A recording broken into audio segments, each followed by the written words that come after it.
Straight to business. Stephen's joining us on set. We're starting in the US. Of course, talks over a new economic stimulus plan. They've been really thrown into confusion. And Stephen, we hope anyway, he's going to take us through what's happened. I'm going to do my best. So President Trump announced on Tuesday that he was calling off talks with the Democrats over a new stimulus plan. Talks that have been underway for months, trying to come up with a plan to help the American economy through this massive crisis that it's experiencing, like much of the rest of the world. The news the talks were off coming as a big shock to the markets. We saw a big sell-off on Wall Street as a result. It threw into jeopardy much needed aid for many sectors across the American economy, and the prospect of that aid being pushed back until realistically 2021, as the president said he wanted to wait until after the election to do so, causing huge ructions.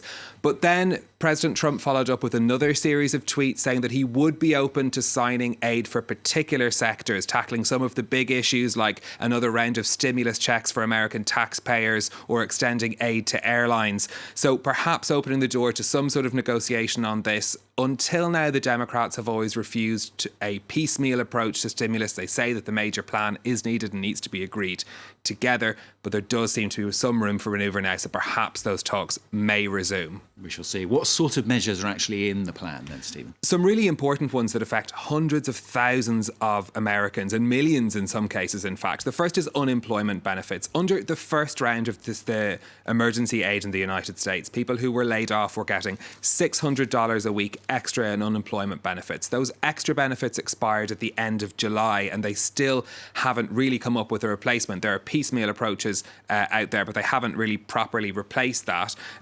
So that's one of the big issues involved. Another is this stimulus check, $1,200 being promised by Donald Trump to be sent out to taxpayers. That would be the second round of those stimulus checks as well. Then there's help for small businesses and also help for the airlines. Remember last week, the airlines temporarily laid off tens of thousands of workers because their government aid had run out. There's discussions for what help can be given to that sector as well.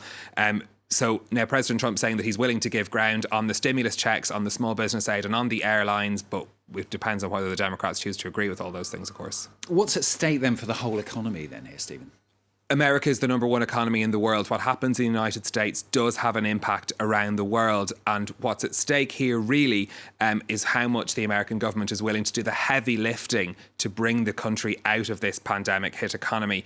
The head of the Federal Reserve, Jerome Powell, one of those warning that if there isn't enough support from the fiscal side, that it will lead to what he calls unnecessary hardship in the United States. The IMF also warning governments not to turn off the tap too quickly. One of the key elements that would be affected by this is consumer spending. When those unemployment benefits expired at the end of July, there wasn't the big fall off in consumer spending that we thought there would be, because many people had been able to save money during the early months of the pandemic that they were then able to spend. If those savings run out, the impact could be huge. Oxford Economics warning that it could knock a whole point off GDP this year if there isn't a solution found for extending unemployment benefits. Of course, then there are the many, many jobs going to be affected if small businesses aren't supported and if the airlines don't get the money to bring back those workers they've laid off. Also affected, of course, the markets. How have they reacted to this? So we had that initial shock on Wall Street when things fell. The picture is much less clear for investors trading today. This is the open of the European markets today. We've got small gains in London and Frankfurt, Paris in the red. No clear direction out there, though, as to what's going to happen with that stimulus plan.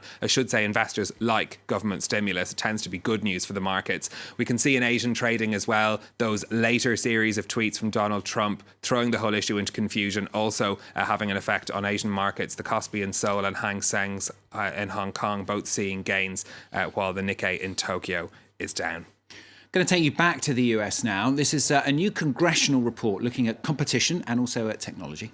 It's from the House of Representatives Antitrust Subcommittee. It found that Amazon, Apple, Facebook and Google had all abused their market power by being dominant players in their respective sectors.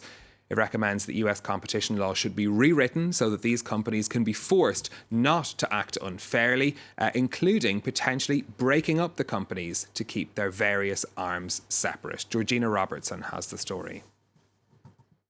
It's a damning report. The whopping 449-page document accuses the biggest technology players of acting unfairly, saying that the once startups have gone on to create the kinds of monopolies we last saw in the era of oil barons and railroad tycoons. It calls for a structural overhaul of big tech, including breaking up some of the giants, pointing the finger at 4 of the industry's biggest brands. Facebook is accused of maintaining a monopoly by buying its rivals like Instagram, which the giant acquired in 2012. Amongst the complaints levelled at Google, the report says it uses its own services for self-promotion. For example, the company demands that with Google's Android operating system, the Chrome web browser should be default, which in turn uses the Google search engine as standard. Amazon is criticised for having too much power over its third-party sellers and of creaming off marketplace data to help sell its own products. Apple does not come out unscathed either. Its App Store comes under fire for promoting its own software options ahead of rivals. All the companies contest the findings, Amazon saying that the recommendations were ill-conceived as retail is thriving and extraordinarily competitive. While this report won't mean immediate changes to the law, it does set up the next Congress to act on the issue after November's election.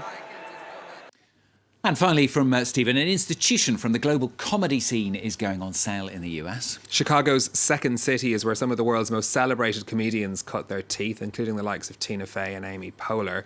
The improv company has had to suspend all performances and classes since March, a massive impact on their business. They have 25,000 enrolled students in the comedy school. Its owner is announcing on Tuesday that it's going up for sale for the second time in its 61-year history. Now, performing arts have been incredibly hard hit by the pandemic, and the owners of Second City say they have a plan to move towards more digital programming in the future, but really a big change for this huge part of the American art scene. I hope they find a buyer. Vital. Thank you very much. Stephen Carroll with Business on France 24.